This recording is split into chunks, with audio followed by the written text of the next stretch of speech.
got a beat from Kim, and she can fuck all night. It's your boy Chiefs Phrase Bolts here, coming at you with a late recap for the Chiefs-Chargers Thursday night game.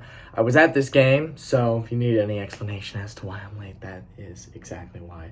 Great game for the Chiefs. This was a really big test. You know, in the offseason, with all the talk about the Chargers and the Raiders and the Broncos all upgrading, yet seemingly the Chiefs are the one team in the division that downgrades. They lose Tyreek Hill, they add Juju as a replacement, and now Hardman's your number one. We'll see how they do against the Chargers, but it shouldn't be pretty. And, you know, I got to tell you, the Chiefs struggled. The Chiefs really did struggle, especially in the first half of this game, but ultimately they were able to find the win at the end of the game. Let's get into it. The first drive of the game was a punt for the Chiefs. I mean, they wasted 4.5 minutes off the clock. It was 9 plays, and they ultimately punted it. The Chargers, on their first drive, would run 12 plays, and that was good for a 31-yard field goal attempt. Chargers up 3-0 to start the game. The Chiefs received the ball back, and they would punt. So the Chargers defense early on holding the Chiefs offense. The Chargers, upon receiving the ball back, would go down the field 9 plays, 3 minutes, 50 seconds. They would score a touchdown. It's Herbert to Horvath. Apologies if I said that wrong. I've never heard that name before. For a 1-yard touchdown. And it's 10-0 Chargers early on. And, you know, coming into this game as a Chiefs fan, you're thinking, you know, wouldn't be surprised if we lost. You also wouldn't be surprised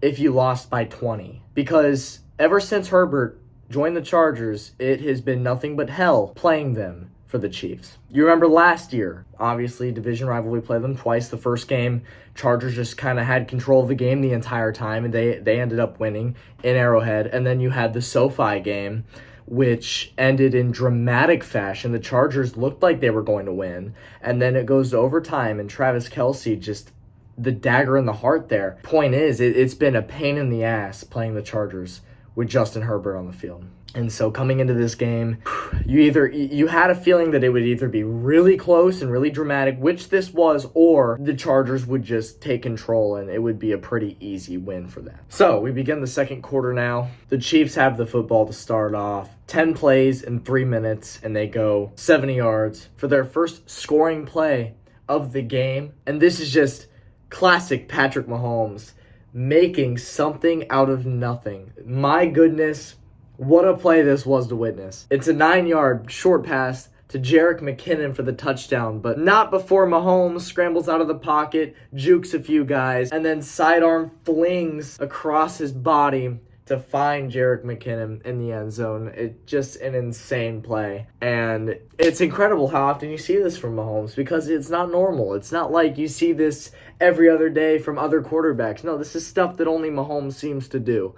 It's crazy. Matt Amendola with the extra point is good. Now remember, Harrison Butker, he's injured. He got hurt, planted his foot weird in week 1 versus Arizona. And you rely on Matt Amendola, and he did superb. He did what he was supposed to do, and he was arguably the difference maker in this game. We have a 10-7 ball game. Chargers still lead. The Chiefs, they stopped Justin Herbert on the next Charger drive, only run 6 plays. So maybe the Chiefs get a chance here. No. This drive would be followed by 3 more straight drives of punts, and we would go into the half with nothing. So the Chargers would get the ball to start the second half, and after 5 minutes and 11 plays, they do find the end zone. It's a pass from Justin Herbert to Mike Williams in the end zone, 15 yards, and the Chiefs are now down 17-7. It's a 2-possession game in the third quarter, and because the Chiefs' offense has been shut down all night, you start to get a pretty bad feeling as a Chiefs fan that the Chargers are just going to keep scoring and run away with it. But the Chiefs kept it close. They would respond with a touchdown of their own, and this was a 41-yard touchdown pass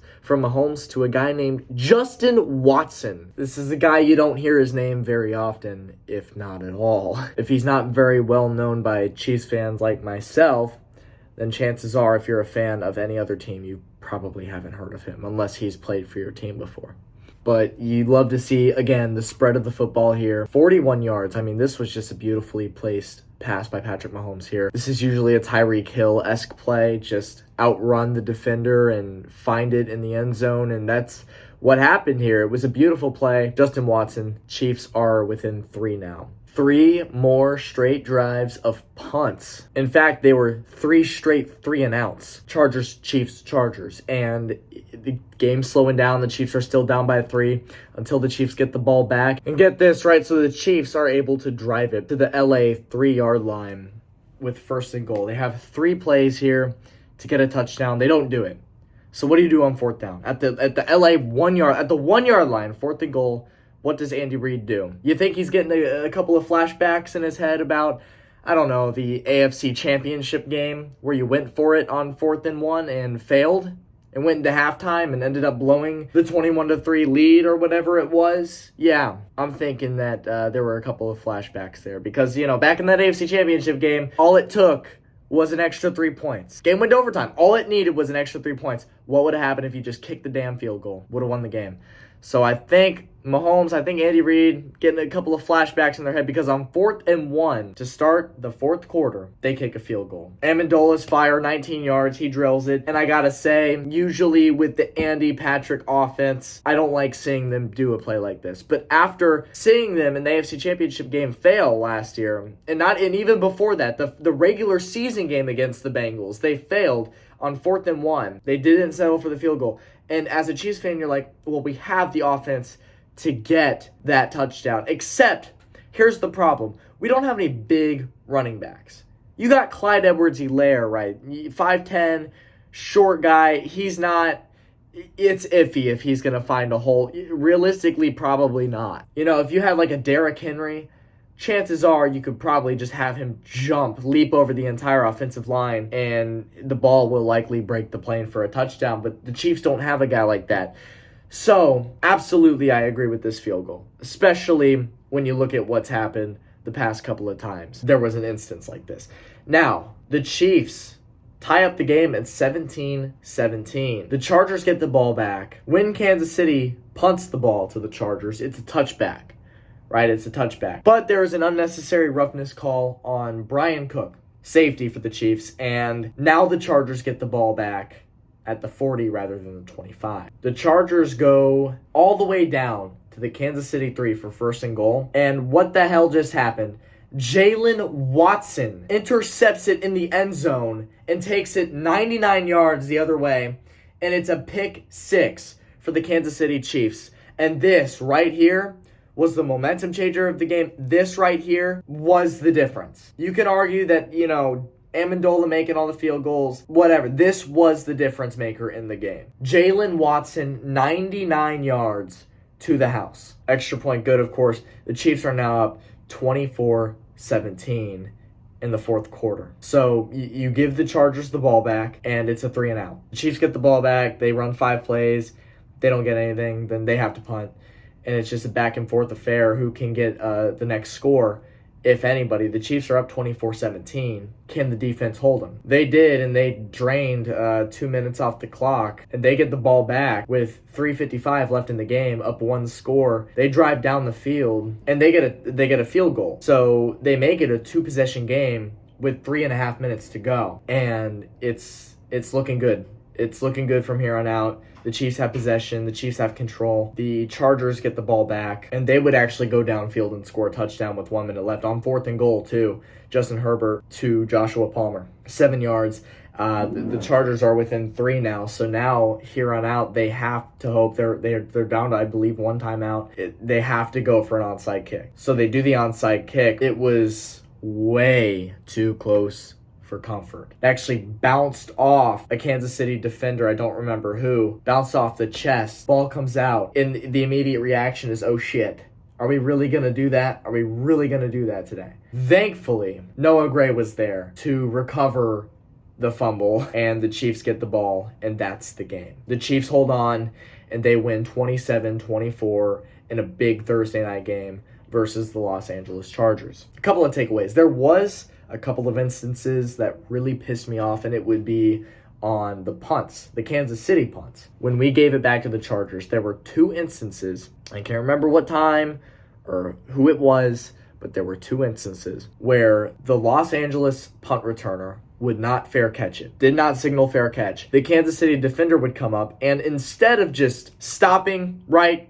preparing to tackle, no. You have to go for that ESPN highlight reel hit where you just absolutely ram the guy. As soon as he catches the ball, you just helmet first, just boom.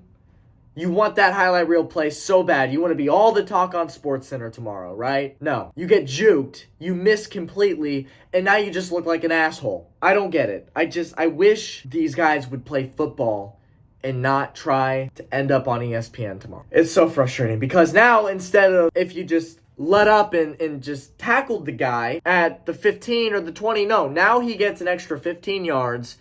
And now they're already close to field goal range. And it's not hard for Justin Herbert to get 20, 25 yards to get in that field goal range. You know, it's so frustrating when you see these guys fairly often try to go for that big hit rather than letting up and just making the damn tackle. It's so frustrating. Another takeaway, it was really interesting. It seemed to me that Juju was not getting very many targets at all. And I'm looking at it now, and yeah, he got 3 targets.